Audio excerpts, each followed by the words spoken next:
చిన్న ఇంజెక్షన్ ద్వారా మోకాలు మరియు నడుము నొప్పులకు దీర్ఘకాలిక పరిష్కారం. డాక్టర్ ప్రకాష్ గుడిపూడి. సంప్రదించండి. Allied's pain and pain management centre, Hyderabad. ఆయన మాటలకి ప్రస్తుతం నో కామెంట్. ప్రస్తుతం చేసినాక మాట్లాడతాం. చేసినాక ఇంకా చేయలేదు. ఆయన తెలుగుదేశం పార్టీ ఎంపీఏ కాబట్టికి ఆయన చేసిన తర్వాత ఆయన మాట్లాడితే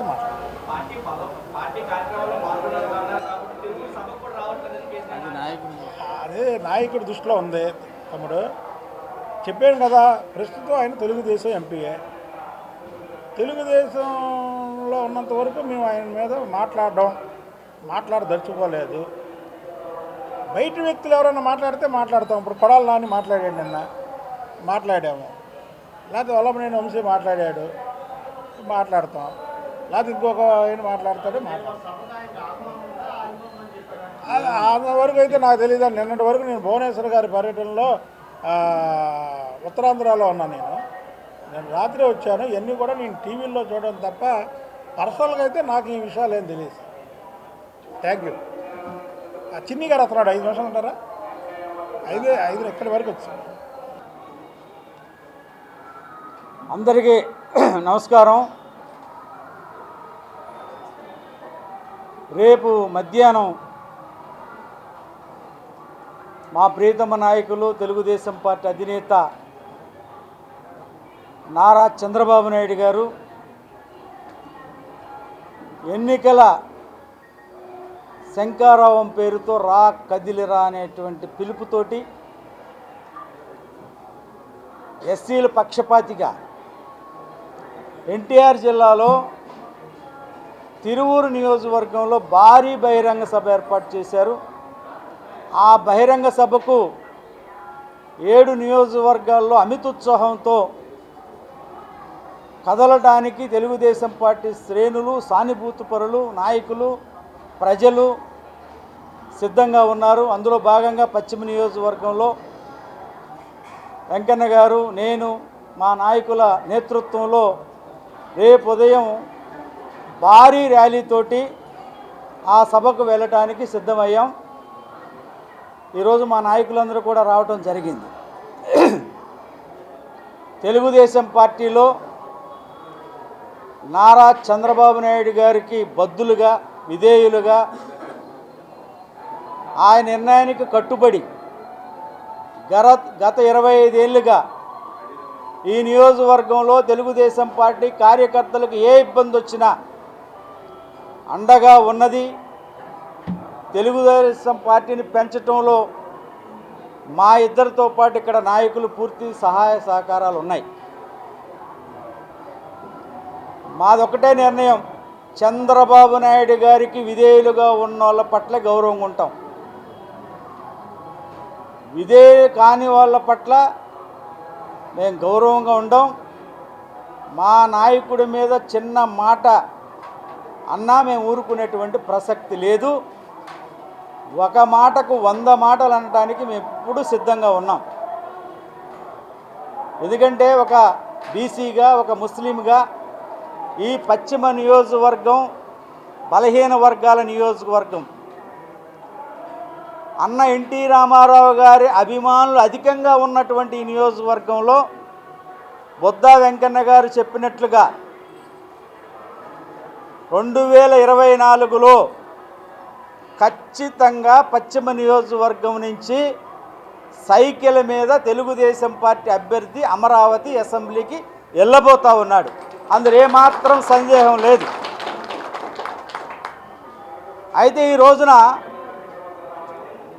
కొడాలి నాని అనే వ్యక్తి,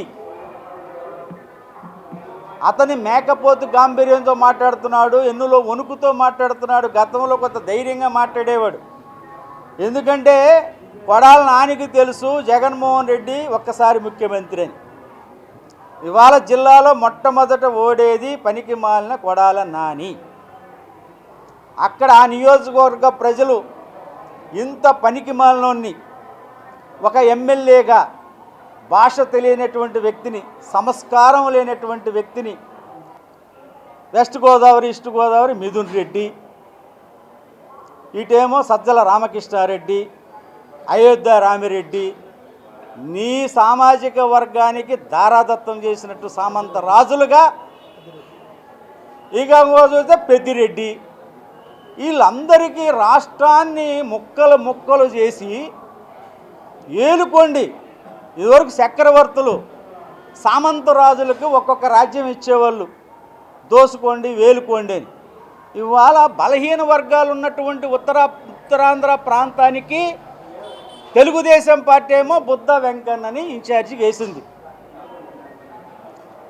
జగన్ రెడ్డి ఎవరిని వేశాడు? సుబ్బారెడ్డిని వేశాడు. బీసీలు ఉన్నటువంటి ప్రాంతంలో, అట్టడుగు వర్గాలు ఉన్నటువంటి ప్రాంతంలో వాళ్ళ భావాన్ని అర్థం చేసుకోగలిగింది ఎవరు? ఆ సామాజిక వర్గాల నుంచి వచ్చేటటువంటి నాయకులు అయితే అర్థం చేసుకుంటారని మా నాయకుడు అక్కడ ఇన్ఛార్జి వేశారు. ఇక్కడ ఇవాళ యనమల రామకృష్ణుడు గారు కానీ, కేఈ కృష్ణమూర్తి గారు కానీ, అయ్యన్న పాత్రుడు కానీ, అచ్చెన్నాయుడు గారు కానీ, ఇట్లాగా కొల్లలుగా బలహీన వర్గాల నాయకులు పుష్కలంగా ఉన్నటువంటి పార్టీ. చంద్రబాబు నాయుడు గారు వేదిక మీద కూర్చుంటే ఇటు బీసీ ఉంటాడు, ఇటు ఎస్సీ ఉంటాడు, అటు మైనారిటీ ఉంటాడు, ఇటు ఎస్టీ ఉంటాడు. నీ పక్కన ఉన్నారా ఒకళ్ళన్నా? నువ్వెందుకు మేకపోతే గాంభీర్యం? జగన్ రెడ్డి గారు నీకు చివరిగా ఒకటి చెప్తా ఉన్నాను, ఇవాళ అభ్యర్థులు మార్చే పనిలో మీరున్నారు, మిమ్మల్ని మార్చే పనిలో ప్రజలు ఉన్నారు. ఇవాళ ప్రజలు ఇసిగిపోయారు. ప్రజలు ఎంత ఇసిగిపోయారంటే ఒక్కసారి అని మోసపోయిన పాపానికి, నేరానికి ఇవాళ ఒక నియంత పాలన, ఒక రాజరికపు పాలన, ఒక దోపిడీ పాలన ఇవాళ ప్రజలు చూస్తూ ఉన్నారు. రేపు చెప్తా ఉన్నాను, నువ్వు ఎన్ని బట్టలు నొక్కినా ఆంధ్ర రాష్ట్ర ప్రజలు మాత్రం 24 సార్వత్రిక ఎన్నికల్లో సైకిల్ బటన్ నొక్కబోతున్నారు అనేటువంటి విషయం నువ్వు గుర్తుపెట్టుకో.